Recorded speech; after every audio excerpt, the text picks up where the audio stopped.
ছাত্র জনতার আন্দোলনের মুখে গেল ৫ আগস্ট শেখ হাসিনা সরকারের পদত্যাগের পর অন্তর্বর্তী সরকার গঠন হয়।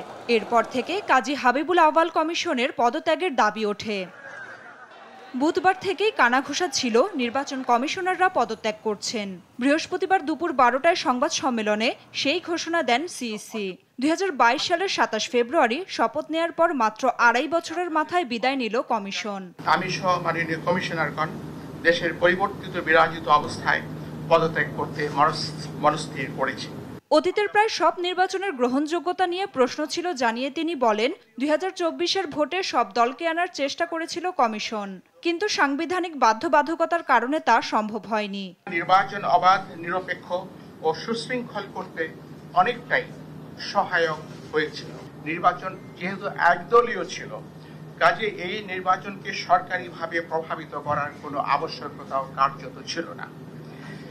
নির্বাচন দলের ভেতরেই হয়েছে, মধ্যে হয়নি। বারবার নির্বাচনের গ্রহণযোগ্যতা নিয়ে প্রশ্ন ওঠায় কয়েক দফার সংস্কার প্রস্তাব পেশ করেন কাজী হাবিবুল আউয়াল।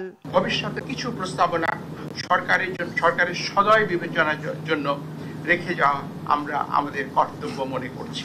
জনগোষ্ঠীর সমরূপতা, সংখ্যানুপাতিক প্রতিনিধিত্বমূলক নির্বাচনের জন্য বাংলাদেশ আদর্শ ক্ষেত্র হতে পারে। সেই সাথে নির্বাচন ৪ বা ৮টি পর্বে, প্রতিটি পর্বের মাঝে ৩ থেকে ৫ দিনের বিরতি রেখে অনুষ্ঠান করা ব্যবস্থাপনার দিক থেকে সহজ ও সহায়ক হতে পারে। সাংবাদিকদের সাথে কথা বলেই নির্বাচন ভবন ত্যাগ করেন তিনি। পরে বের হয়ে যান কমিশনাররা। তাদেরকে ধাওয়া দেয় নিবন্ধন না পাওয়া কয়েকটি দলের নেতাকর্মীরা। নাফিয়া ফারজানা, দেশ টিভি, ঢাকা।